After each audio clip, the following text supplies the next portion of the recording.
Well, what have we here? A Between the Piers Wednesday special? Excellent. Take it away, lad.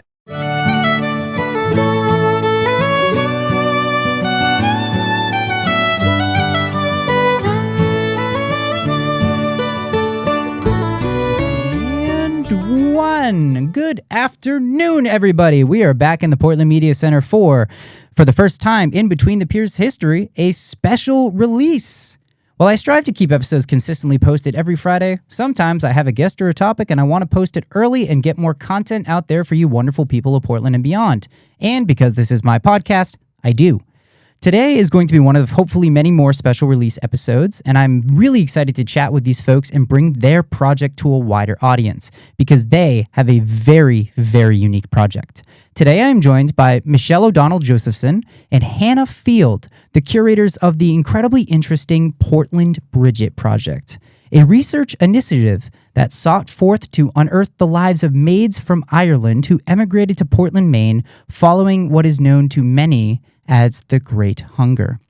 Both the women I am currently sitting with in this room are incredible historians, and they have dedicated their time and effort into shining light on the untold stories of Portland's domestic servants from the Emerald Isle, and unearthing stories that would have otherwise been lost to history. I am super excited to hear more about this. How are you both doing? I am so thankful to have you here in Between the Piers. We're great. Thanks for having us here.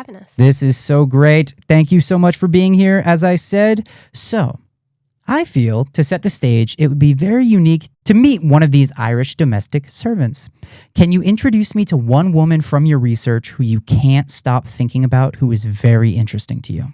Hannah Shine. Hannah Shine. Hannah Shine. Okay. Instantly comes to mind when you ask that question. Okay. Yeah. So what is Hannah Shine's story? So Hannah Shine was born in Moyvan, County Kerry. Oh, I love County Kerry. It's beautiful. Beautiful. Beautiful place. And she came to Portland and she worked as a servant here in Portland and many places, including what's now the Victoria Mansion. Mm-hmm. And she's one of our favorites because we were able to come at her story from a couple different angles.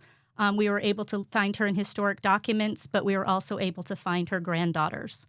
Really? Yes. Were you able to interview them? Yes. Oh, wow. Yes. We've met up with them many times and we keep in contact very closely. Oh, that's very cool. So, really neat. Special relationship. That's awesome. And that makes the project that much more real. Right. Yeah. And they've shared photographs and stories and so very cool. So Hannah Shine is from County Kerry, who, by the way, has the best hurling jerseys, Gaelic athletic jerseys, in my opinion. And she comes over to Portland, and she works at the... one of the places she works is what is now known as Victoria Mansion. Okay, and back then it was the Morse? It was the Libby House. The Libby House at that point. Okay. There at that point, yep. Because I understand that it changes hands a couple times. Correct. There were two families that lived there. So. Yep. Excellent. And she works at the Victoria Mansion for 1 year that we know of. Okay. Like I said, she worked other places around Portland's West End for other rich people living up on the West End. So. Okay. And the West End was very affluent. I mean, you would assume so based on looking at Victoria Mansion that the West End was very affluent. Right, Yep. And a lot of those houses are still pretty extravagant. Ain't that the truth? Yeah. Sometimes I'm walking through there and I'm like, man, this is a lot. Exactly. This is very extravagant. So nice to see it hasn't changed. So I understand that most Irish domestic servants were forced to leave Ireland following what I mentioned as the Great Hunger, leaving Ireland wasn't necessarily an attractive prospect.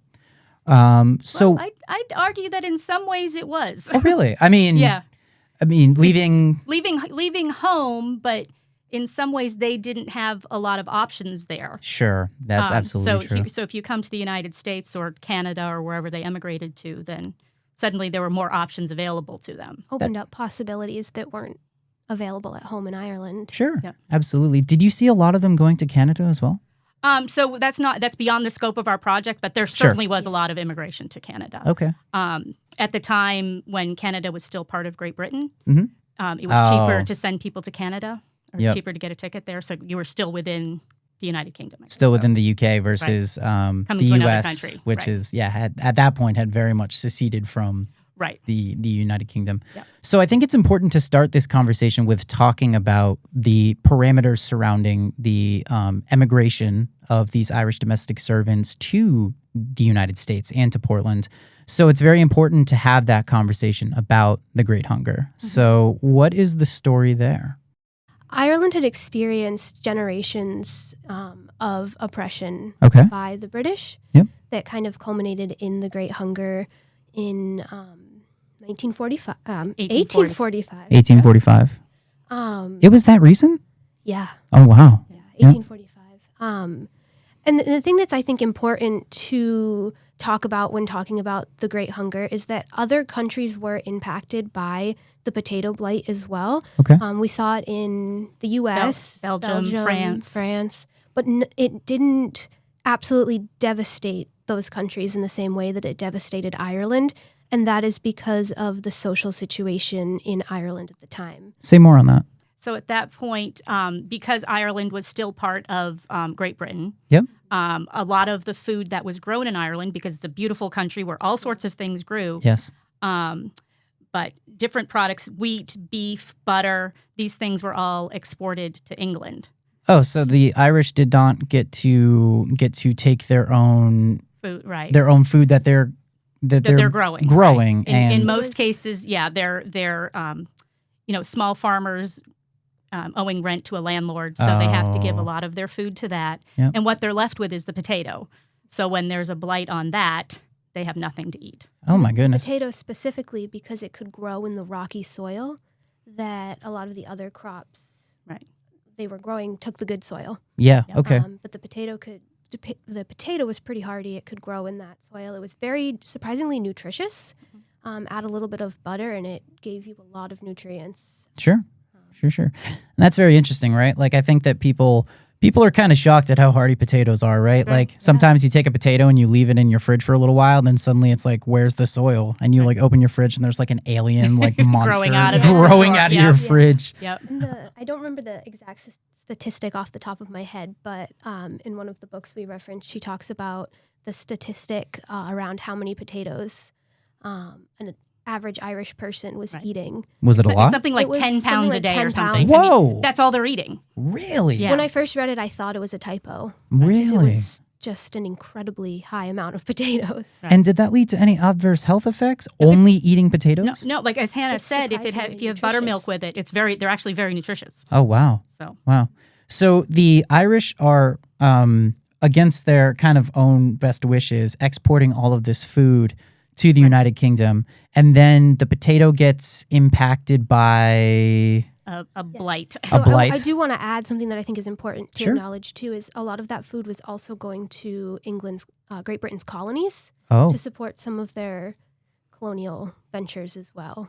So why was it that I guess, and we could speculate on this until the cows come home, but why is it that England is investing so much in these different colonies while as not investing the same amount of resources into Ireland? Well, what Hannah's saying is they're taking that food and giving it, say, to the English army to go then oppress India or somewhere else. Yeah, they're not giving it to the They're people. not giving it to the people. Oh, They're giving it to the other English I people. see. Yeah. They're giving it to the soldiers to get their butt kicked in Nepal. Yep. Okay. Something like that. Yeah. I see. Yeah. Okay. So they have this blight, and then where does the idea of emigrating to the United States? Is this like one person does it, or a group does it, or when does that start to formulate? I'm not sure exactly Sure. when it starts to formulate other than just necessity to leave. Sure. But I think what there's multiple answers, too. Multiple Yeah. answers to that, depending on the situation, the family.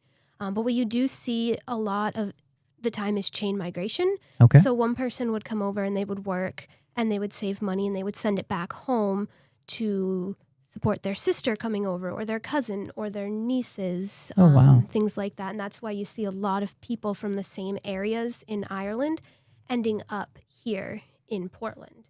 And other places across the country and across the world have those sort of connections to specific counties in Ireland because of that family chain migration. Excellent. So I guess that's a good segue into which regions of Ireland do we see have the strongest emigration to Portland?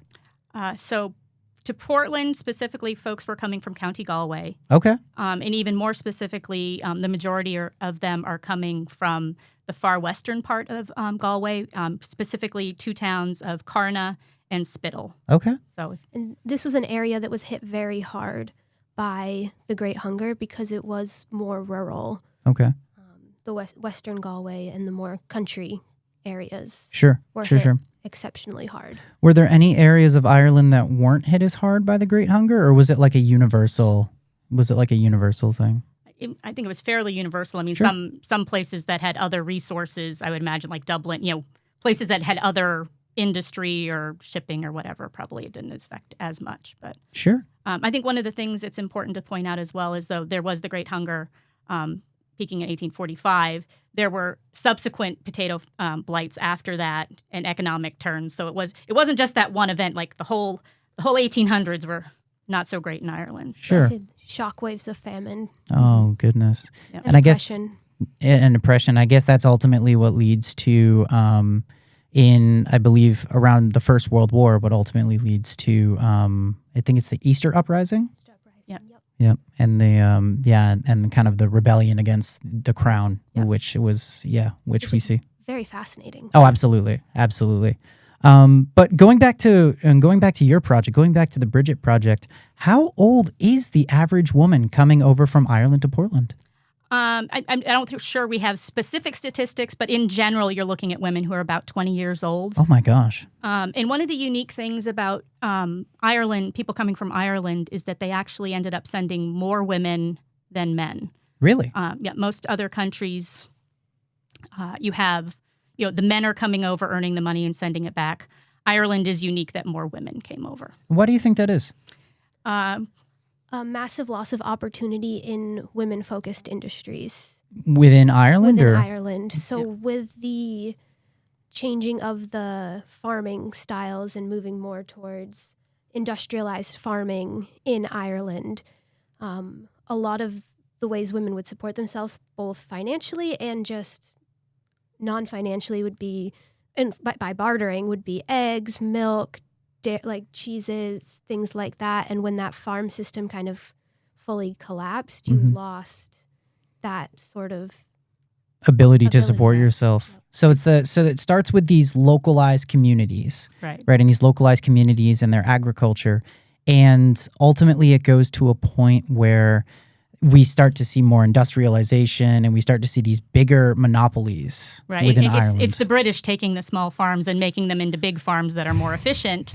So the women have lost that opportunity to. So they can send more food to the colonizers. Okay. Common theme. It seems like there's a common theme here. Yes. And okay. oftentimes, women would be given a dowry for marriage, and when the families when they got poorer, they didn't have enough money to support the dowry for multiple daughters. I'm sorry. I'm so missing this. What is a dowry? It's money that you. So if I were to have a daughter, giving her in marriage, I would give her some money to go into her marriage with. Oh, okay. Interesting. Yeah. So these Irish young ladies are getting dowries for marriage. Right. And They don't have money to. The families don't have money to support them. For that. I see. Right. And they so they end up moving to the United States. Right. Okay. Or And looking for other dowries options. weren't Yeah. exclusive to Irish history. I think Sure. a lot of countries, even the U.S., had them for a Right. while. Yeah, absolutely. But specifically in Ireland, they were losing the ability to pay the dowries. I see. And are we finding a lot of these women, are they coming through Ellis Island or are they coming straight to No. Portland? No and no. Oh, whoa. Yeah. So they're actually typically we see them coming into Boston. Okay. So yeah, they would have come into Boston and then eventually come up. The ones that came to Portland would either have taken a ship to come up to Portland or sometimes the train. But Oh, and it wouldn't have been the Downeaster, right? would not have been the Downeaster. Okay. No, Yep. no. I know that Maine definitely had a much more extensive rail system back in the day than it does now. They did, but I think I would think that they actually did more travel by ship. Really? There was overnight ships that went back and forth to Boston. Oh, wow. So that was Okay. a pretty common way to think travel as well. A lot of trains went inland. Right. Yeah, no, because I know that the rail went up through. It was started in Portland and ends up going up the Kennebec River, and I Yeah. think it ultimately culminates. Well, I mean, there's rail tracks all over Portland. Yeah, I was gonna these say days. there's a few different railroad companies that were in Portland going different directions. Yeah. So. When I was in, I used to live in Herman, And I used to live next to the Great Northern Main Junction, which is where all the industrial trains goes as they head up to Northern Maine. So many a sleepless nights because the train would just come through, and I was like, oh, come on, what is up with this? Turn it off, let us sleep. Yep, absolutely. So most of these women are coming solo, but they are still within a family unit. They're sending money to bring their siblings or their parents over right, to... so they're sending money back both to support the family in Ireland, because not everybody can come over for whatever reasons. Yep. And yes, also as Hannah said, having chain migration where, I'm sending money for my sister to come over and then the cousins and the nieces. Okay. That's very interesting. Wow. And is there any issues with like the exchange rate? I don't know how this works back then, but is that a thing that arises at all? I'm not sure. I Fair. do not know the answer to that. Yeah. I do know that there were special, and I don't know exactly the details. We haven't gone deeper into this area of research yet. That's but okay. there were specific banks that you could get, like banknotes that would wire or send the money over. And I believe another option in Portland was through the Catholic Church. Oh, that makes so much sense. Right. I don't know if it was a credit system. I know that they had money orders that you could get one at the Catholic Church. That's something on our list to look into further in the future, how that exchange happened logistically. Sure. Because we know that they were sending thousands and thousands of dollars home. They were helping prop up the economy in Ireland, but we haven't ourselves really dug into what that looked like physically. Well, I'll be very excited to hear what you find on that. Yeah. So, what barriers are these women running into when they end up coming to Portland looking for work? Life was very different in rural Ireland. How so? Than it was here. They came from an area that probably would have been living in 1 or 2 roomed cottages. Oh, wow. Mostly agricultural, cooking over a peat fire. In a fireplace, not a cook stove. Not a stove. And one thing that people often don't think about when they're talking about Irish immigration is a language barrier. Yes. Yep. Because they spoke Irish Gaelic. Yep. Mostly known as Irish. Yeah. Particularly the areas that we're talking about, Spittle and Carna, Western Galway, those were called Gaeltachts, which is an area that the primary language is Irish. Sure. So, certainly some of them spoke English as well, but not all of them. And for some of them, English was a second language. And I'd imagine there are areas like Cork and maybe Dublin, some of the bigger cities where English is more prolific, but definitely in rural Ireland, you're seeing a lot more Gaelic speakers or Irish Gaelic speakers. Yeah. I don't remember the exact dates, but there's that image that you can find online that talks about the areas that are predominantly Irish speaking in Ireland over time, and you can see it start to the English areas start to spread, and then the Irish areas start to dwindle over time. Yeah. Which I think comes into that sort of oppression against the Irish by the British. And there's something to be said about the loss of language, right? Like I think that this is something we see with a lot of indigenous cultures, including the indigenous Irish, right? Is that you see this loss of language, and I mean I've looked into it briefly in like indigenous cultures in the Pacific Northwest, and it's just very sad when there's like 1 or 2 speakers left of this entire language, this entire way of communicating, this entire way of expressing the world through your eyes is just completely lost, and it's just sad. Sad and not surprising that we see this in Ireland at the time as well. I think we're actually starting to see out of the island of Ireland sort of a resurgence of Irish content. Oh, no kidding. As part of, I think, embracing their cultural identity and trying to bring back that language a little bit more. So I think we're seeing more TV shows that are in Irish movies. Podcasts. Yeah, yes, there are sure. more podcasts. Absolutely. Hannah and I actually met in an Irish class, so we then did, there's yes. that. Okay. Yep. During So COVID. there's classes as well for this kind of thing. Yep. And I remember I've watched a couple of GAA games, right? Yeah, I used to be very briefly in Portland's GAA scene. Oh, that's wonderful. And I remember I have a subscription to GAA Go, which is like the watching hurling and Gaelic football, and there's been a couple of episodes where I like go to switch it on. I'm like, oh great, my favorite team is playing. I'm not going to say Irish. I'm not going to see what my favorite team is because that could ruffle a couple of feathers in the community. But and I flip it on and I'm like, oh, I don't know what they're saying. Yeah. So it's very nice to hear that the language is a resurgence. I think that that's really important, especially with the linguistics and language. Yeah. Me too. So an interesting point too, I think this is correct, Hannah. Correct me if I'm wrong. At one point, the highest percentage of Irish speakers outside of Ireland was Portland. I've heard that, yes. No I don't know for kidding. sure, but I've heard that mentioned by a lot of people in Portland. Yes. Very interesting. Yeah. But I do know on the waterfront, Yeah. Irish was the common language spoken on the Correct. Portland waterfront for a while. And do we see a lot of these Irish? Domestic servants definitely are within hearth and home. Yeah. But do we see a lot of potentially male immigrants working on the working waterfront? They're on the waterfront. They are like almost exclusively on the They're waterfront. on the waterfront, and that's my family's back. Well, I have a foot in each door, the maids and the working waterfront. How so? So my great grandparents came from near Carna in County Galway, and my great grandfather came over and he worked on the waterfront, and my great grandmother came over and she was a maid before they got married. Mm-hmm. Did they know each other in County Galway prior to? They did not. Oh, they didn't? No. Okay. They actually weren't from too far away, but just far enough away when, you're talking travel is by, walking or by horse or something. So it's just too far away. So it just was not, it's not just like, I'm just going to go hop in the car and head over to. Correct. Yeah, I it's mean, not a thing. us driving it now, I think it took us about 10 minutes when we went over a few years ago. And isn't that interesting, right? Yeah. It's interesting how big the world gets when we have an opportunity to get out further, right? You think a lot about like, particularly, like if you're in the Richmond area on the Kennebec River and you want to take a trip up to Augusta, right? That's going to be a big commitment of your day. Exactly. Be it Back in the day, sure. Yeah, be it by foot or be it by horseback. Or hop in the river. Or just, hop in the river. Yeah. Absolutely. Hopefully when it's going upstream and Yeah, you don't get the pulled tide's out. going to- the right way, yes. You don't get pulled out to Merry Meeting Bay. Yeah. But it's just interesting, right? How the world is so much smaller now. Right. Now that we are able to travel so extensively and with minimal effort. Yeah. Yep. And I don't know how they met here other than you do tend to see things where people from similar communities gather together. Sure.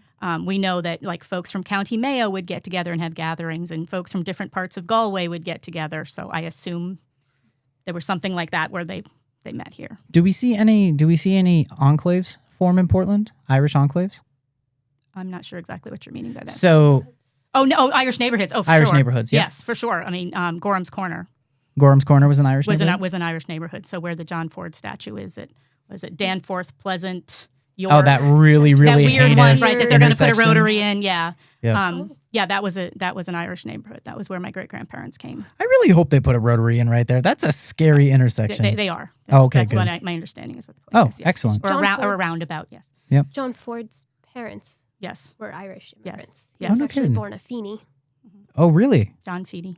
John Feeney. Yep. So do you know why he changes to John Ford? It was just trying His to. brother did. His brother went out first. Went out to Hollywood. first and Mhm. made it big in the silent films. Silent films. Okay. And then probably Americanized his Ah, name yeah. to sound less Irish. And then his younger brother, John, Francis. Yes. Francis was the older one. And then Yeah. John Francis Ford. went and then out okay. and started making it big in what they were calling the talkies. the talkies, which is films with audio. Yeah. Interesting. And this is no relation to Francis Ford Coppola, right? No. Not that we're aware. Not Yeah. that I don't believe so. Okay. Okay. Very interesting. Wow. Isn't that I wondered interesting? that at first too. Yeah. No, because that's immediately where my head went. I'm like, Francis Ford, but Coppola sounds not Irish. Sounds Italian. Yeah. That sounds very Italian. Yeah. Yep. So is this a Portland that people would recognize, or is this a much different Portland to the one we see today? So I think in some ways it would be familiar. I mean, there's a lot of the same buildings, the observatories there, the customs house is there. A lot of the streets are laid out the same. But I think the biggest thing that would be a difference is the waterfront. Mhm. At that point, Portland was the winter harbor for Canada because all of their ports froze over. So anything they're trying to get in and out of Canada in the winter is going through Portland. Oh, wow. So what's now, Commercial Street from, what used to be the international terminal, right by Casco Bay Bridge, all the way over to the Main State Pier was all docks that were going all the time, being unloaded and So it was a much more active working waterfront than it is now. So I can't help but wonder, and maybe you don't know, but why is the old port so far inland, comparatively speaking? Because Commercial Street was filled in. Oh, really? Yes. I did not know that. So it used to be 4th Street was at the 4. Uh-huh. So that was filled in when they put the train in. There used to be a train that ran right down Commercial Street. Oh, really? Connecting the old Union Station with the one on India Street. Why can't I think of the name of it? The train station right by the State Pier. Wow. Name's eluding me right now. Yeah, so when I was a kid, there actually were still trains that went down Commercial Street. Oh, You think no traffic's kidding. bad now, then try it with a train going down the middle. So Yikes. Yeah. Yeah, no thank you. So. That's So really, that's all. really... Commercial Street's all filled in. No kidding. And that explains why Wharf Street is called Wharf Street. Mm-hmm. Yeah. Man. So it's 4 Middle and Congress. Yep. Congress used to be called something else. Aft, maybe. Aft, yeah, something like Something that. like that. Yeah. Right. So so it's filled in. A lot of Portland's filled in land. Oh, really? Yeah, a lot. Well, I mean, and even Most still... most of Back Bay is. I mean, that's why it floods. Yeah, that makes sense. Yeah. And I mean, it's still... people can't find a footing in Portland at all. They're going to have to start building up. Mm-hmm. Yeah.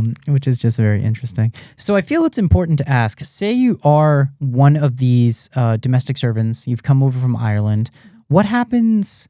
What is the app? We'll start with this. What is the application process like to find this work? To find a job. So that's something that we haven't dived a lot into. Sure. Dove a lot into. Sure. And I think there's some different answers. When somebody came over from Ireland, they were sponsored by somebody else. So probably that one who sent their ticket over, whether it was their sister, their cousin, whoever sent them over. And presumably that person was probably already working in a house. And we'll take Hannah Shine for an example. Okay.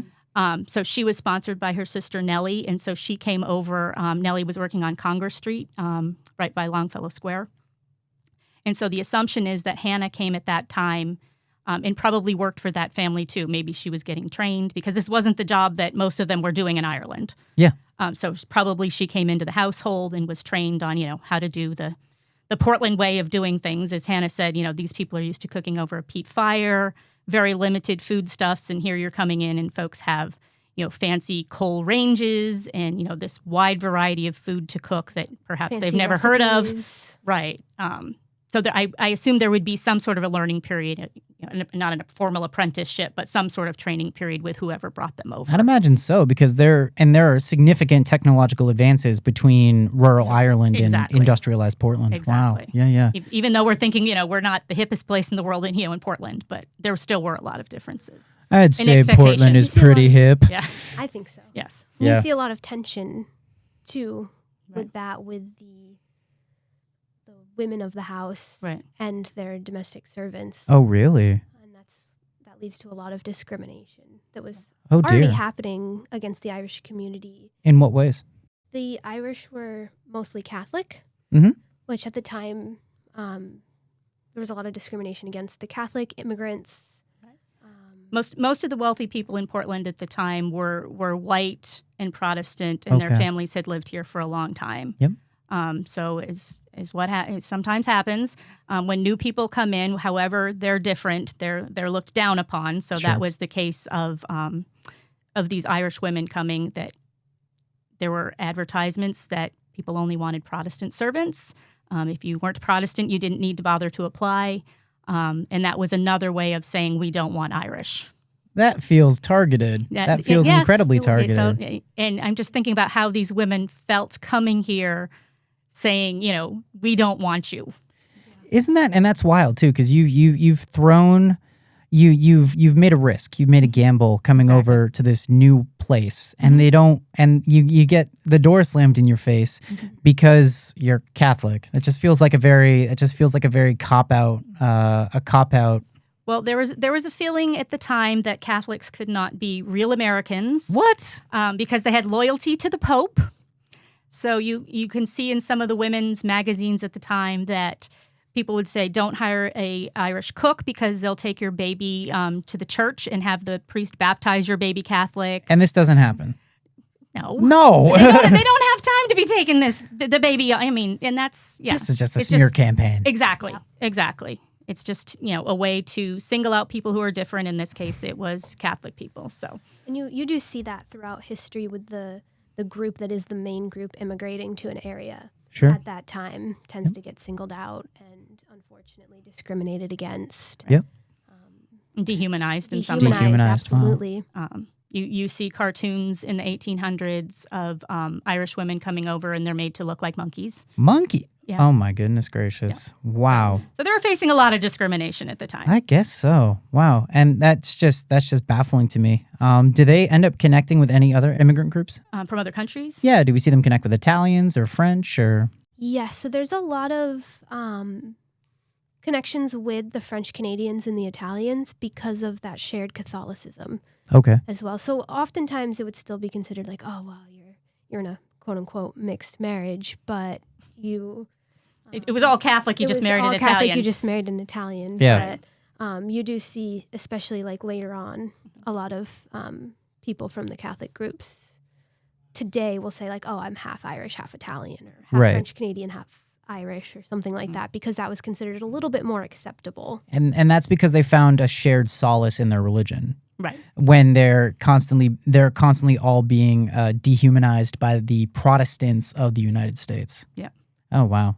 So I feel it important to ask, what happens when you come over and you absolutely cannot stand your boss?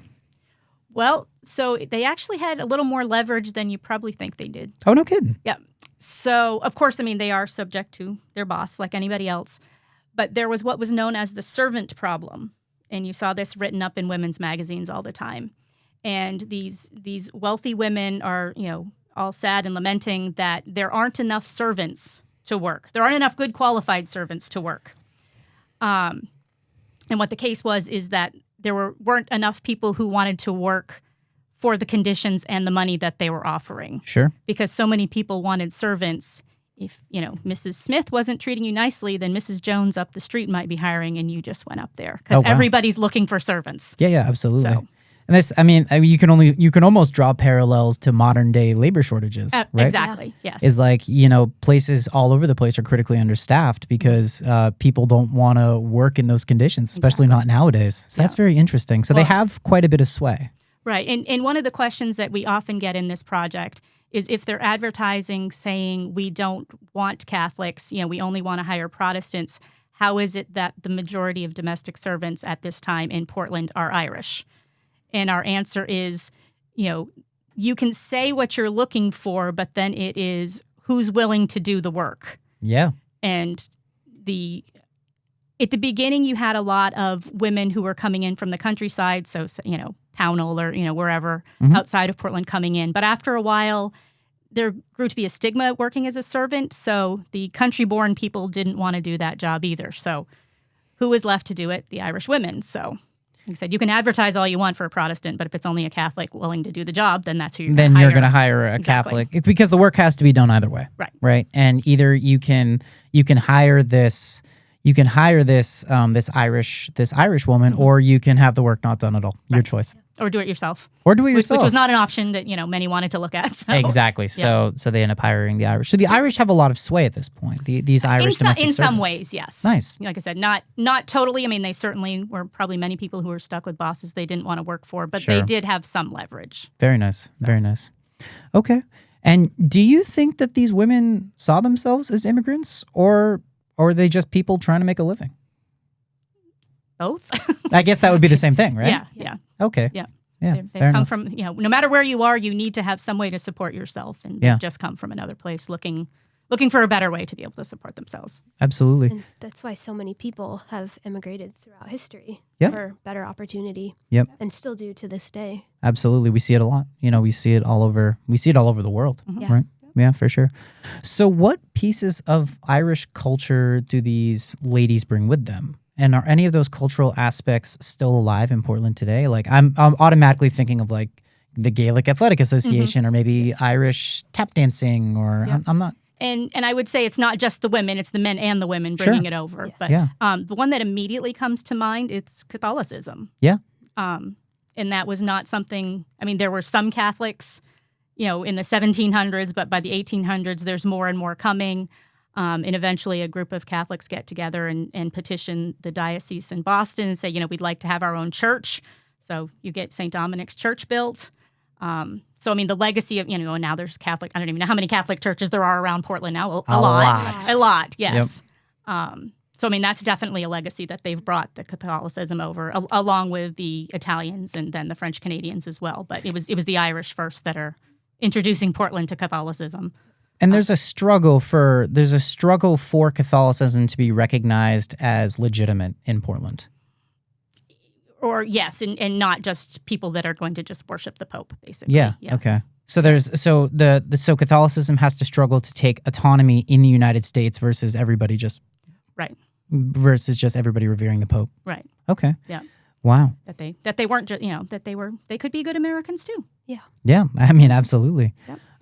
So are there any connections between Irish domestic servants and current landmarks throughout Portland today? Well, any major house that you're looking at in Portland probably had domestic servants. Wow. Yeah. So we were talking about the houses on the East End. There were the Western Prom. Oh, yeah, I meant the West End. The West End. Yeah. Yep. The East End. Well, the East End did have But some. probably the East End the too. East End right along the promenade had some nice houses too. Oh yeah, it does. Portland has a so lot of nice they all would have houses. had domestic servants. And we tend to think of like Downton Abbey, where there's a fleet of servants and a butler and a head housekeeper and all that.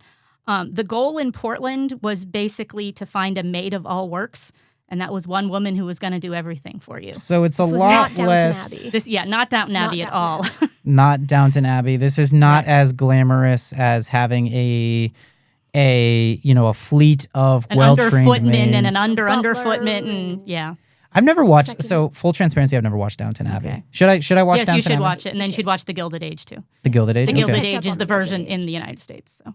Okay, so hold on. So there's Downton Abbey, Correct. right? And Which then is in England. Is in England. It's in like this nice countryside, England. Exactly. I think what's her head is in it. Oh no, I just know her as Professor McGonagall. That's criminal. I'm so sorry. Maggie Smith. Maggie Smith Dame is- Maggie Smith. Amazing, Yes. amazing She's actress. incredible. Yep.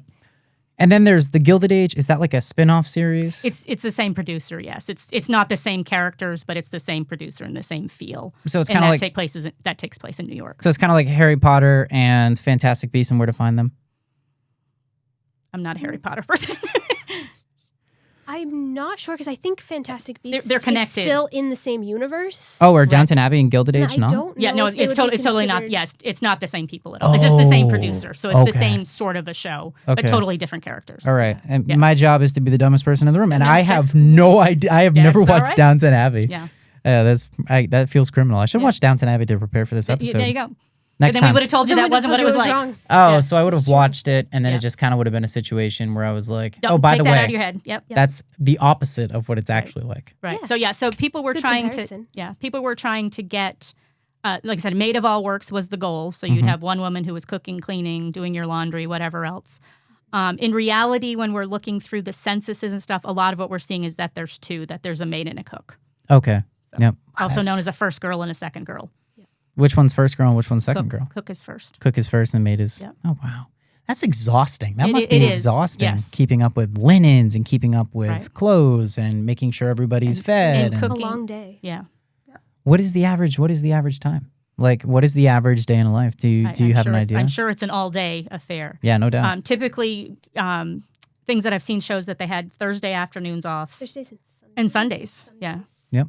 Those were the days that you see that they had off here in Portland, and there's reports of Thursday afternoon would be everybody goes and walks on the Western Promenade.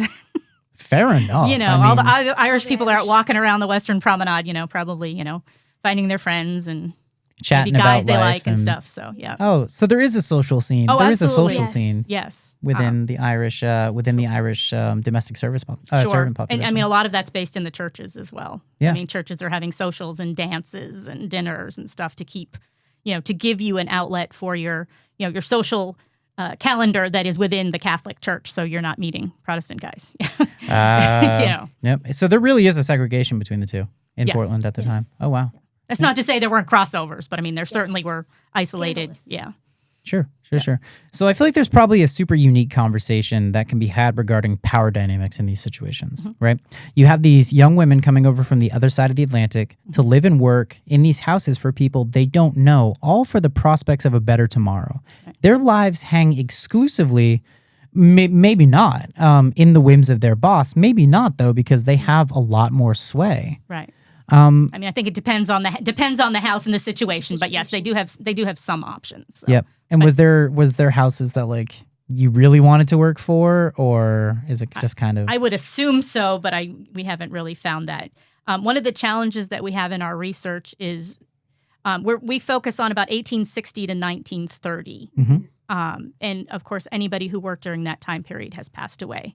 So when we're talking to people, we're getting secondhand information from generally a grandchild. Okay. There's one woman we spoke to that her mom had been a servant, so we're getting secondhand information. So it's hard to know exactly how that went. And down. 1860 is kind of the onset of the American Civil War as well. That is correct. Yeah. Yep. So do we see any of that play out in the Irish domestic servant scene? We would tag out on our friend Matt Barker has a Yes. book on Portland and the Civil War that. Oh wow. That is the blue and the green. That would be. Is it called The Blue and the Green? It's called the blue and the green. Okay, I need a copy of it. Yeah. I've been on a It's huge incredible. I've been on a huge Civil War kick. Okay, yeah. So Oh, yeah. that's Portland in the Civil War. The Portland Irish in the Civil War. Oh, no kidding. Specifically. Yeah. Yep. And then he has a second one that they both came out last year.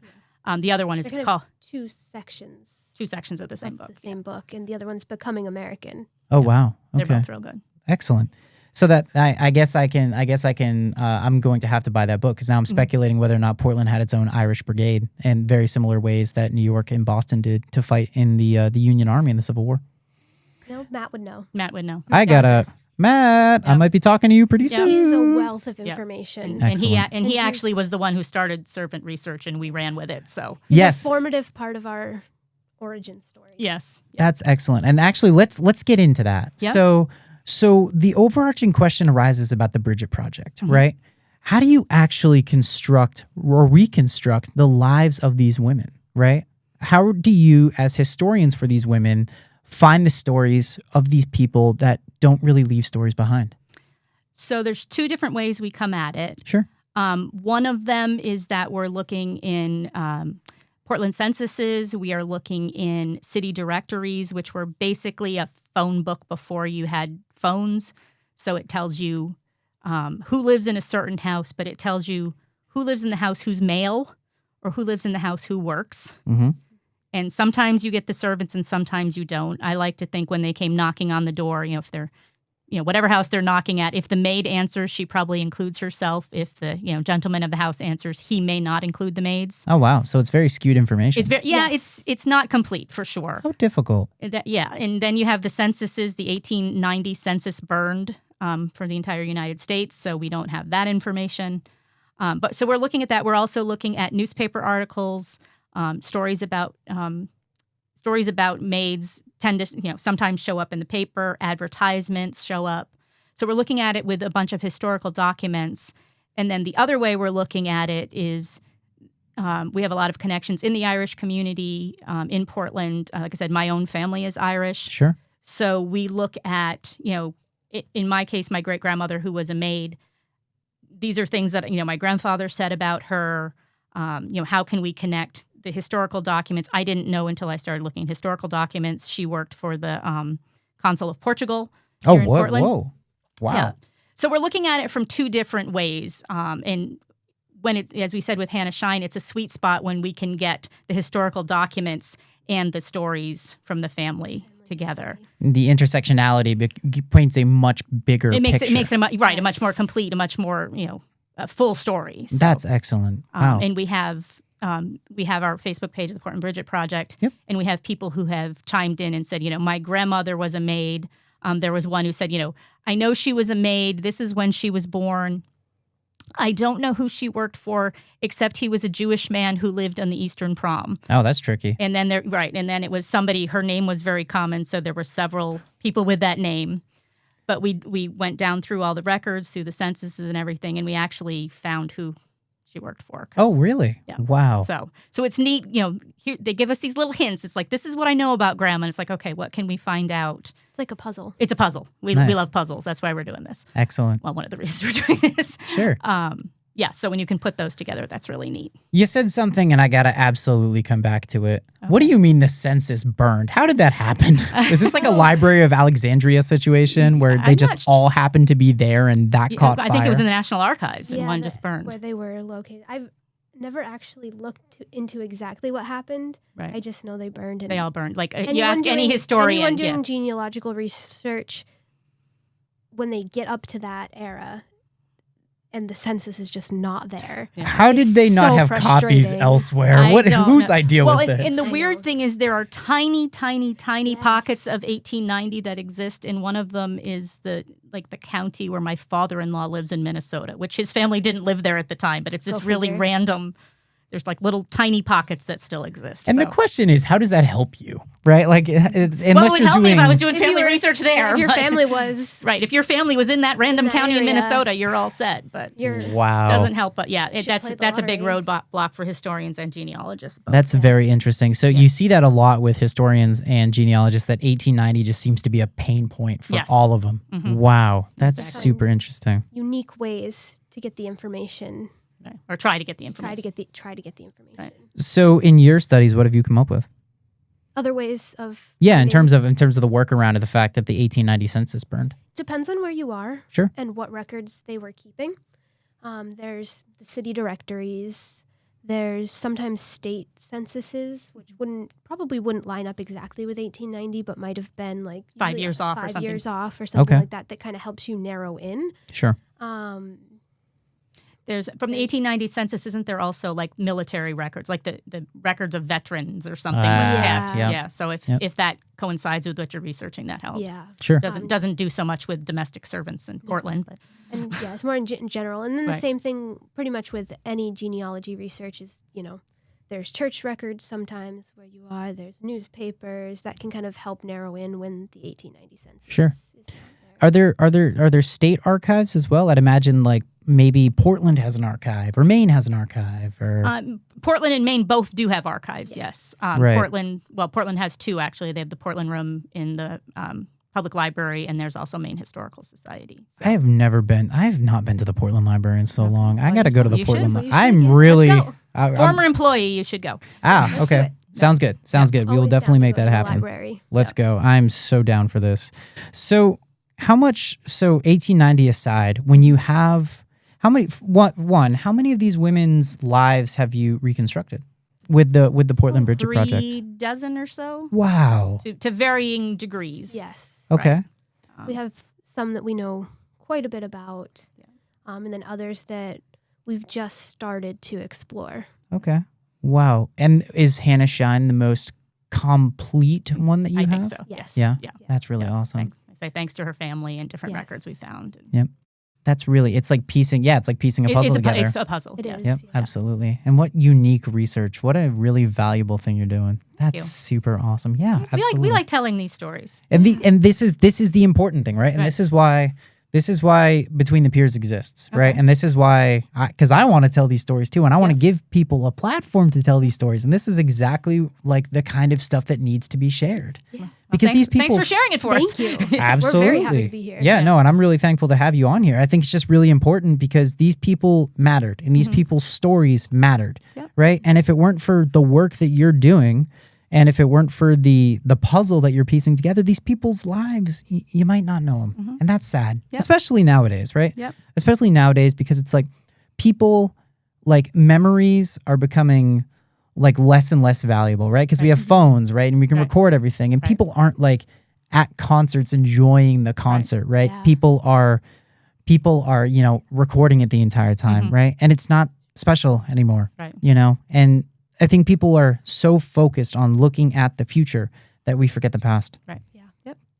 So the thing about history that's so important is that it's how we ended up where we are today. Absolutely. And it impacts how we think about things today and the relationships we have and like socially on a grander scale. Just like I said, we wouldn't be here without the past. And we can learn from it. Absolutely. In so many ways, the history, for better or for worse, has so many lessons that if we just let them go, if we just ignore them, It's just heartbreaking. And there's just so many stories, right? Like, Right. and there's so many stories that deserve to be known, right? Mhm. And I think it's really sad that there's so many stories in history that are just completely lost. And then there are so many stories in history that we, as much as we'd like to, we can't. Right, We we can't can't get rid lose. of, yeah. We can't get rid of. Yeah. Right. So I think it's just really, and this is the good work, if you will, with the Bridget Project and with initiatives like this, to bring these stories to a place where they can be known for a much longer time period. So that's really, really cool. As I go into this crazy rant, but have you ever had two completely different records about a single woman that contradict each other? Well, so we're going back to our friend Hannah. Yeah. Oh, really? And Nellie, her sister Nellie. Yep. So we were fortunate, like I said, we were able to connect with Hannah's granddaughters. And the story, when they were telling us, so they did not know Hannah. Yeah, she passed away before they were born, but they Oh, had wow. stories from their own Mhm. mothers. And the stories they had been told was that Nellie worked at what is now the Victoria Mansion. They thought that Hannah might have worked there as a pastry cook for like special events and stuff. Like catering? Yeah, or if you had a party, you got to bring in another cook, sort of thing. Ah. So that was how the story had come down from them, and we can't at this point document that Nellie worked there. She was not working there in a census year, so she's not. Hannah's on the census with her friend Katie. So Both working at what is now Victoria Mansion. right. Okay. And at that point, Nellie is married. She's living with her husband. But there's a gap of years that neither Hannah nor Nellie show up on the city directories, because what I said was the servants don't always make it into the city directories. Sure. Probably the man of the house or the woman of the house answered Answered and didn't bring up the think servants. to bring up the servants. Huh. So we have a gap where we don't know where Nellie or Hannah are working. There certainly is a possibility that Nellie could have been working at what's now Victoria Mansion, and then later Hannah did. One of the dynamics you see, particularly at what's now Victoria Mansion, but it's true, I think, throughout the city, Mhm. is that when people are hiring, it happens now. You hire somebody you know. So when a woman got married, she no longer worked in domestic service, and so oftentimes her friend would be hired, or her Okay. sister would be hired, or her niece. So kind of hiring word of mouth. Sure. So that certainly happened at 109 Danforth Street, which is now Victoria Mansion. We have several instances where somebody got married, the sister got hired.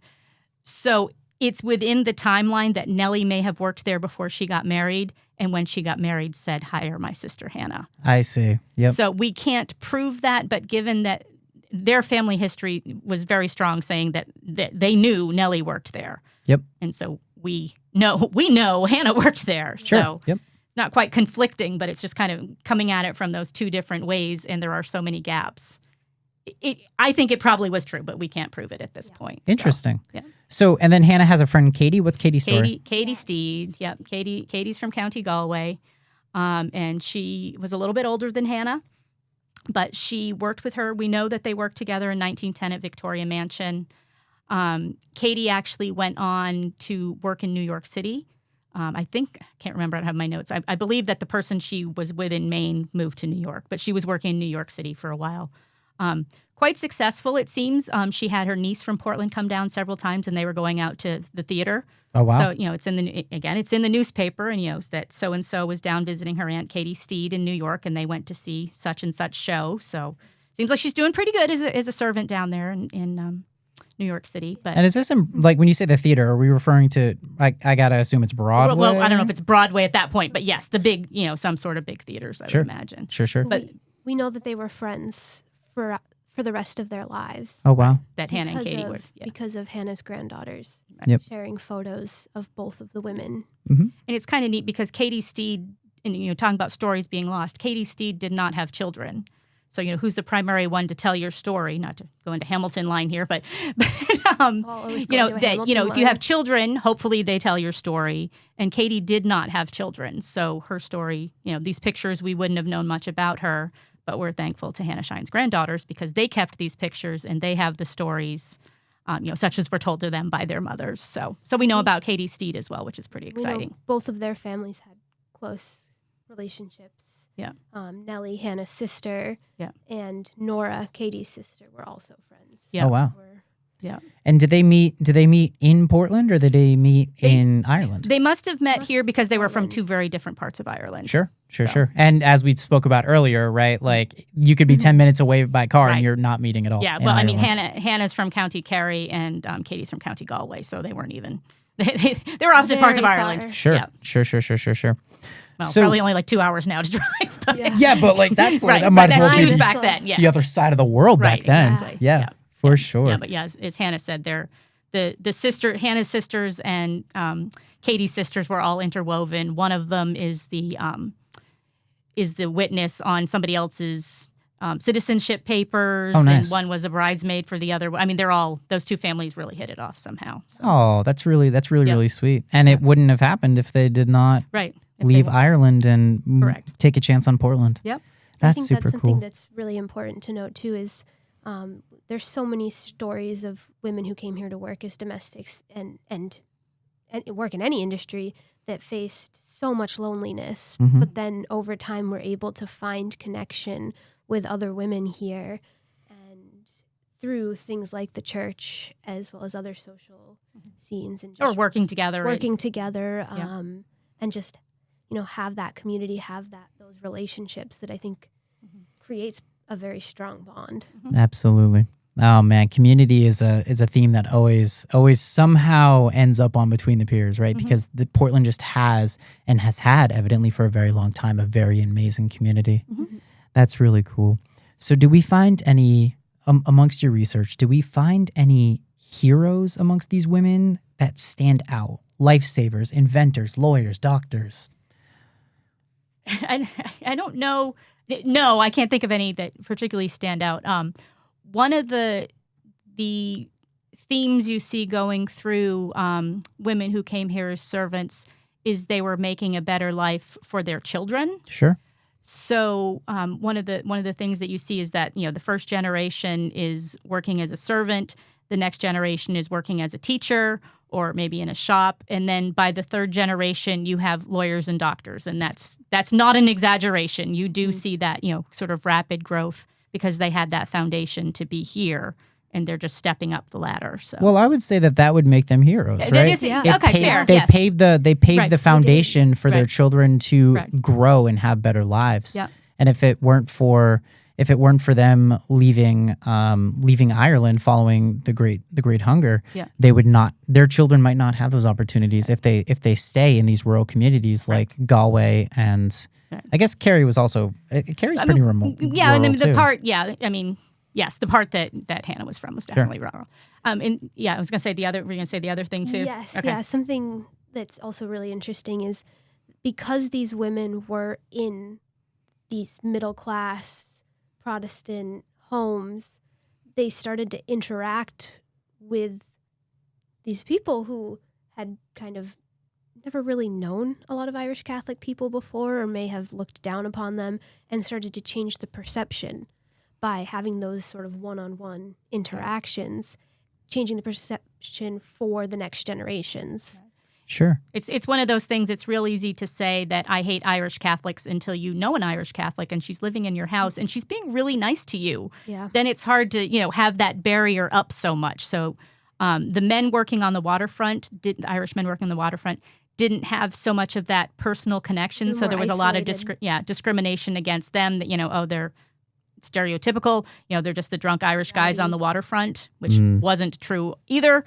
But it's easy to do that when you're separated, when you have an Irish person who's in your home, who's, making your meals and that you're talking to every day. It's hard to keep up that discrimination when you realize that's another human being. It really feels like there's a modern day social commentary here, but I'll definitely I'll leave Draw your own conclusions. I will leave my audience to draw their own conclusions about that. But it definitely feels like there is a modern day social commentary here for sure. And I think that the Bridget Project is really unique because I feel like there's a very special reason why it's called the Bridget Project, isn't there? There is. Yes. Yes. So talking a little bit about stereotypes, Yep. Bridget was a very common name in Ireland. It is the name of the matron saint of Ireland, as well as a Celtic goddess, Okay. both with the same name. A lot of overlap in those stories. Yep. But so many people and many women in Ireland were named Bridget. And when a whole bunch of Irish people were coming to the United States, not just to Portland, and unfortunately became an ethnic slur. You would just lump all of the Irish servants together and say they're the dumb Bridgets. And Oh, dumb come often on. preceded Bridget. If you look at comics of the day, there's all sorts of jokes about, Bridget doesn't understand how to dress the chicken. She put clothes on it or whatever foolishness. Sounds a lot like Amelia Bedelia. There's a lot of overlap there.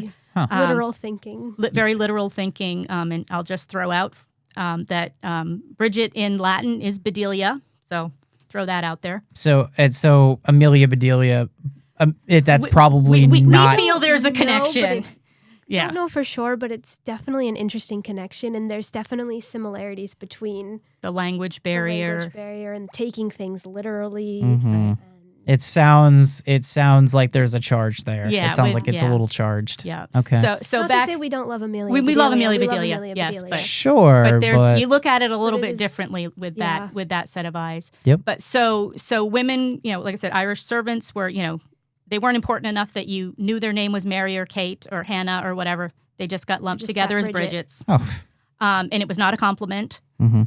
There were many women who actually changed their name from Bridget. You see women becoming Bridie, Delia, which again is from the Latin.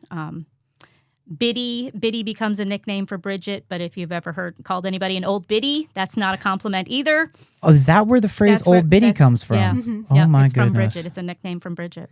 that's so sad. So yeah, That's so sad that Going they. by their middle names. or going by their you see people going by their middle names. Which is heartbreaking because it's such a beautiful name and it's so important. To Yes, it is. Right, to culture, culture. right, Yep. and that they're changing their names. That's just another form of oppression to their culture. Exactly. Yep.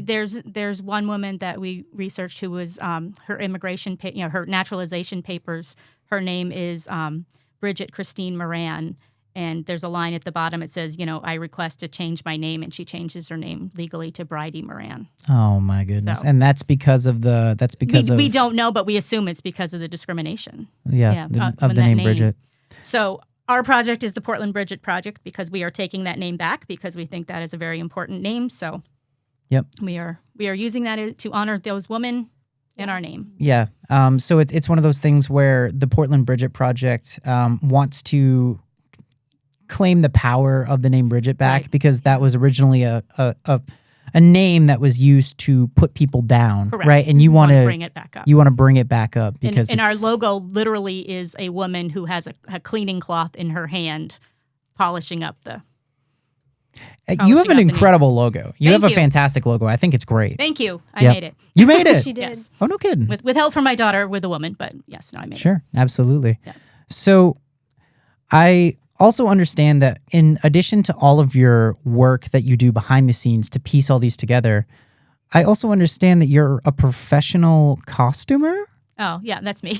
A professional, a professional I guess seamstress costumer? Well, I don't know professional, but yes, I do a lot of historic She's very costuming. talented. Really? Yes. Yeah. Hannah and I do servant tours at Victoria Mansion sometimes, and I have they're circa about 1880, early 1890s outfits that we wear that I've made. Very cool. You should share about the outfit you made during COVID. Oh, the outfit I Oh. made during COVID, which was actually kind of Very how we bonded wonderful. as well. Wait, Yes. what is the story? So we all had projects during COVID when we couldn't do anything. Makes sense. And as I said, my great-grandmother came from Ireland, and I don't have a lot of information about her, so I decided a way I was going to connect to her was to make an outfit that would have been typical for the time that she lived in Western Galway. They had a very distinct it wasn't a national costume, it was just what people wore. Sure. That was a green skirt. They had 2 layers of shawls and a blouse. So I decided I was going to make one of these, which was fine, except there's not a lot of books written about this. Oh, this is really interesting. Wait, Yeah, hold I on. actually ended Hold up. on, let me lean in for this. This is really interesting. So I did find there had been an exhibit on the Aran Islands done. I can't remember how long ago. I found the person who had made basically like the handout for that, and so I was emailing her in the Aran Islands, And I also was connecting with the curator of the Folklife Museum for the Museum of Ireland. So we're just backing up a little bit. Where are the Aran Islands? They're off of Galway. Okay, got it. Yeah. And they're kind of, if Galway is or at least was the most rural, Western Galway Mór, the islands, you're even more so because you're separated out there. So they held on to the traditional outfit the longest. Sure. I mean, into the 1930s, people were still wearing this outfit. Oh, wow. So then I connected with the curator at the Folklife Museum of the Museum of Ireland. Incredible resource. Incredible resource. Fascinating. They were on such a lockdown, she couldn't even go into the museum, but she sent me personal photographs off of her phone of the different costuming pieces. So I put this all together.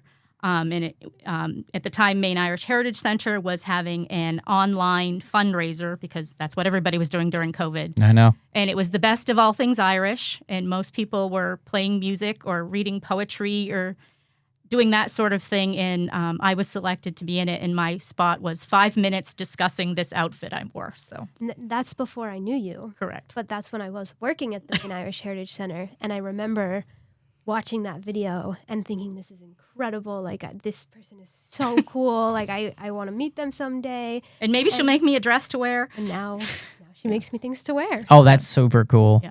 So. Do you ever, just out of curiosity, do you ever make men's clothes? There might be a reason I'm asking this. I never have, but that's not something I know as much about. Fair enough. I'm working on practicing a little bit more, trying to learn from her. Yeah. So we might have to keep in touch. There could be a teaching thing there, I know we might have to keep in touch about that because I'm always, as you know, because Yes. I've been very flagrant about it, I'm always looking for living history opportunities. Yes. Yep. So definitely we'll keep in touch about that. Absolutely. But how difficult is it? I want to get back to this dress, this traditional clothing. Yeah. How difficult is it? You see these photos and then how difficult is the creation process of this? So I used to volunteer at the Tate House Museum here in Portland. Okay. And we had basically a sewing circle where those who were interested made costumes to give tours in. Mm-hmm. So the foundation of the Irish outfit was very similar to the 18th century clothing that Tate House did. It was constructed similarly. So Interesting. I went kind of like in Jurassic Park when they're missing part of the DNA. What do they fill it in with, a frog or lizard or something? They fill it in with something modern. If there was something I couldn't figure out with the Irish outfit, I filled it in with what I knew from American colonial costume. It's an impression. Correct. Yeah, absolutely. Yeah. Yeah. And it ends up are there photos of this online? Oh, there's photos. or- Yes, I was actually in a fashion show at the Jewish Museum up on Congress Street. Wait, that's super cool. Yeah, they have a really cool fashion show that they bring in people from all different cultures. That's incredible. All different traditions, yeah. And they had reached out to me about doing something Victorian, and I said, can I wear my Irish outfit? So there's all these wonderful costumes from all different places. And the really neat thing about doing that fashion show as well, the one piece I was missing is the great shawl, which is a Galway shawl sometimes people hear about. Mm-hmm. That was the one thing I could not make. Those are actually made in Scotland, and then the fringe is put on in Ireland. But we reached out. Like I said, we have a bunch of Irish friends. We have connections, and put the word out, and I got to borrow somebody's grandmother's Galway shawl. Wow. So I wore that in the fashion show. So I had the one piece that I couldn't make. I put it all together. Very meaningful. And how did that feel? Oh, it was awesome. Yeah. It was amazing. It was hot because it was August and I had 3 layers of wool on. But Fair. But yeah. Hannah and I went out to Two Lights in Cape Elizabeth I don't know, a week later or so. For a little photo shoot. For a little photo shoot, just being on the rocky shore, just something that would look like Ireland. There was a tropical storm off the coast. So it was a little storm. Hurricane, one of those. Yeah. And so it was very foggy. Oh, a little misty, and a it little just- mysterious. That's Yeah. super Very- cool. Yeah. Very fitting. Nice. Where can these photos be found? Because this is awesome. I think they're on our Bridget some are Project. on our Facebook page. Yeah. Excellent. Both of us in our servants' attire as well as me in my Irish outfit. Nice. Yeah. And be. I'd imagine it gives you I think the answer to this, yes, but does it give you a deep sense of pride to reproduce and wear the outfits of not only your family, Right. but also these women who you've dedicated so much time and research on? Yes, very much so. I mean, it's, like I said, I don't know a lot about my great-grandmother. She died before my dad was born. But that's just a way that I can have a connection to her. Absolutely. As was going to Ireland and going where she lived. And, that was another way to connect to her. So Excellent. Very good. Well, I totally understand about the whole wool thing because I know a thing or two about Civil War reenactment. Stay tuned, folks. A lot of wool involved there too. There's a lot of wool involved. Yeah, absolutely. Yeah. Especially with like the Union coats and all the pants are wool and so I know a thing or two about wool being way too hot to wear. I will the say summer. that the outfits Hannah and I wear that are servants' outfits are cotton. So I'd imagine so. Yeah. I mean, they would have had wool ones, but we just go with the cotton ones. That's so fair. You know, if you can choose, just saying. You can't really choose with a Civil War uniform, but No, unfortunately you can't.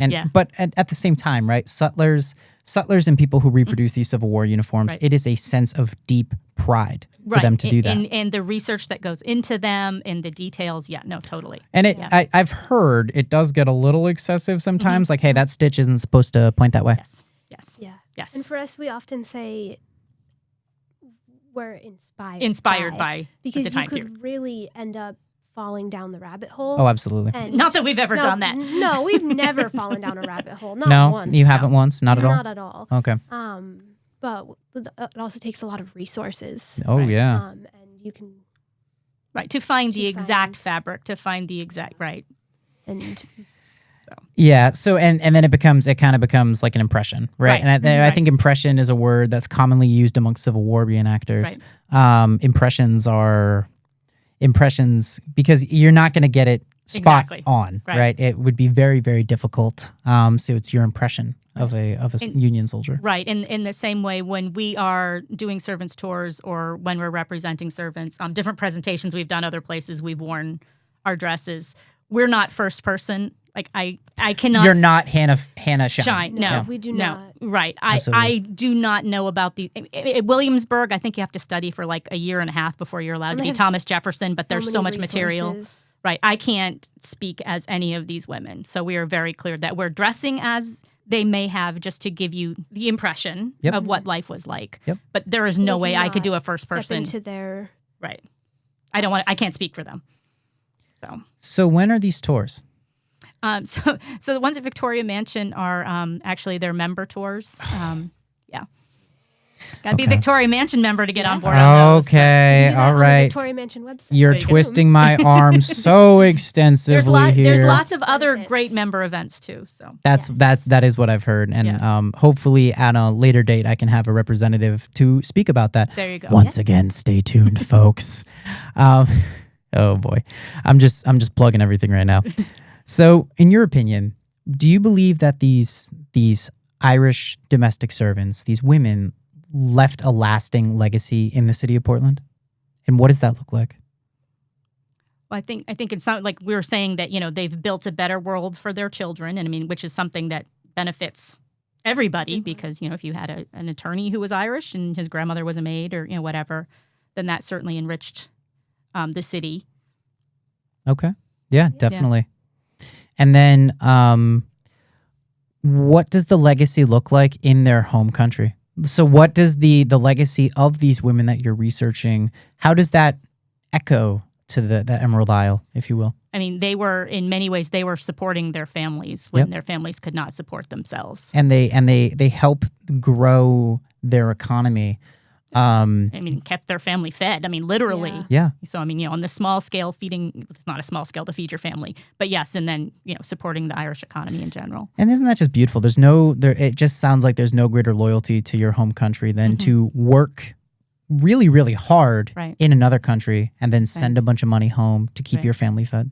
Right. And an advantage that women working as domestics had is that they didn't have to pay for room and board. That's kind of nice. So they've got, more. You could have an Irish woman who came to Portland and is working in a factory, but she's having to pay for her room and board. If you are working as a domestic, your room and board's paid for. So what you're making, I'm not sure they're sending all of it home. Of course not. But they can send a much larger portion home because they don't have to live on it. Definitely. So what I'm hearing is that the This will make sense to listeners later on, but these Irish women are much more responsible with their money than the third Maine following the Peninsula Campaign.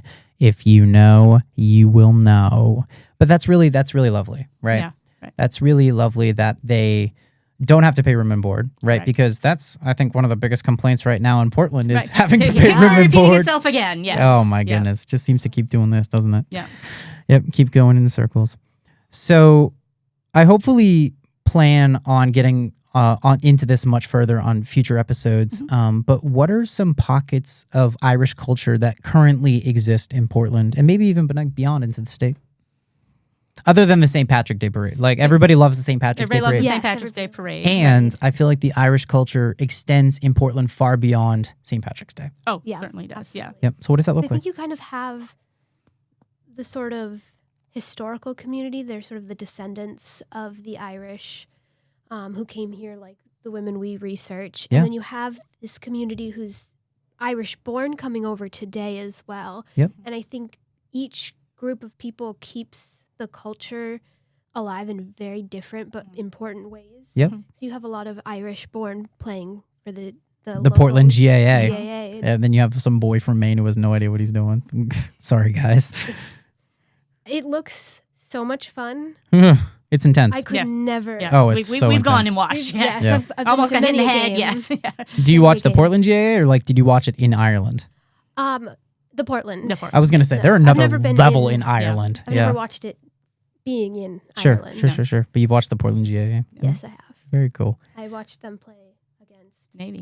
the Irish Navy. Oh, yeah, Team because from they the have Irish like Navy the when the Yeah, the Irish Navy Irish came a Navy few ship years ago. Yeah. came. nice. Very cool.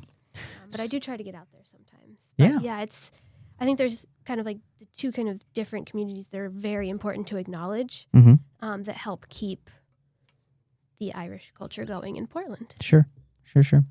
So, and this might be a good ending point, but what are some ways that people can celebrate the lives and the struggles of these women that you've researched, and the rest of those who emigrate from Ireland outside of St. Patrick's Day, right? I feel like St. Patrick's Day is like one day, but I feel like these stories deserve to be at least respected and celebrated more than just St. Patrick's Day, Right. more than just Irish Heritage Month.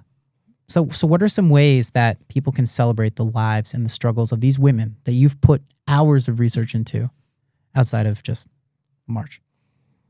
Well, March is also Women's History Month. Oh, really? There's, Oh, there's there- that bonus too. It's So a there's a good perfect overlay right March there. is a Respect perfect- that there's an Yes. intersectionality there. Yeah. Yeah. So we, Yeah, that's when when we we launched. the Bridget Project was on Nice. International Women's Day. Oh, March. that's super neat. Yeah. Yep. I think if you're looking to learn more about specifically these women, you can find us on Facebook, Mm-hmm. Instagram. Instagram. Hopefully soon a website Oh, nice. coming soon. Maybe one day a book there. I'll say it out loud. Yes, It's yes. a lot to write a book though, but we're working Absolutely. on it. Yeah. That's In the in the distance. work.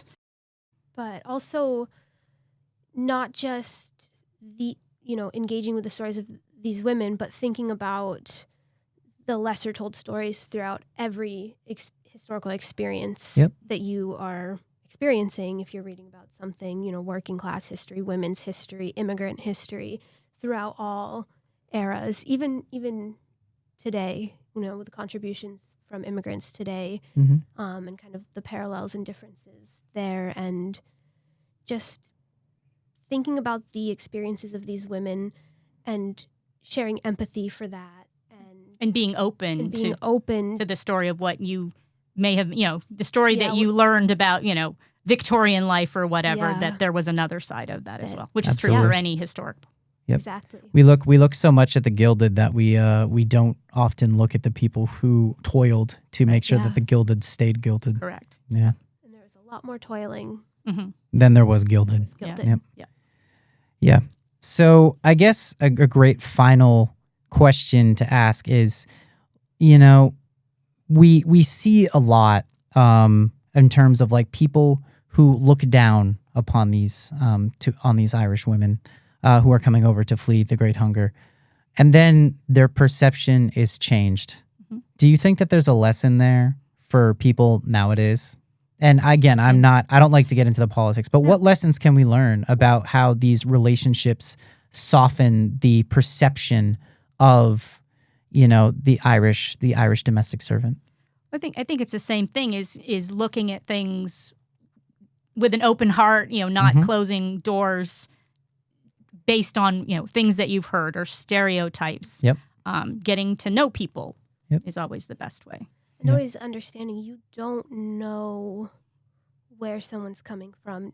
Maybe you know where they're coming from physically, Right. but you don't know the situations that they are leaving behind or what they've been Right. through or what they're going through. And I guess that applies to everybody, but Right. open your mind and open your heart and know that Be willing there's to more. learn. Be willing to learn. Yeah, Yeah. there's more than people realize to all of us, Mhm. to all of our stories. Excellent. Wow. That's a great place to end it. We chatted about so much. We chatted about a lot, Yeah. which It's wonderful. is such a between the peers thing, right? Is just chatting about so much. We talked about the history of the Irish domestic servant in Portland. We talked about the detective work that you both have spent a very, very long time doing. How long has the Bridget Project been a thing? The Bridget Project itself is 4 yeyears old, but we've been doing this. Matt Barker started far before I did, but Really? right before COVID is Yep. when I came on board. So Wow. Yeah. Yep. And it's just that's 4 years. That's a long time. yeah, 4 or 5. Yeah, Yep. That's awesome. Maybe it's been 5. Actually, I think it's been 5 now. 5 years. Nice. If people want to support the Bridget Project further, how can they do so? You can reach out to us on Facebook or Instagram. And- Portland Bridget Project at gmail.com is our email. And Excellent. if you have anyone out there has an ancestor that was a domestic in Portland, we'd love to talk to you. Excellent. And we'd be happy if you have a few little details and you want to fill in the blanks. We're really happy good to at that. Yeah. Excellent. That's really cool. So you are a research for people. You are a resource for people Yes. who want to fill in their own family story. We would be happy to help. That's awesome. Very, Yeah. very cool. Michelle, thank you so much. Hannah, thank you so much. You guys have been Thank you. fantastic. Yeah, absolutely. Wonderful to be here. And this has been really lovely. And I will catch you all later, folks. And thank you so much for listening, as always. And of course, as always, stay weird, Portland.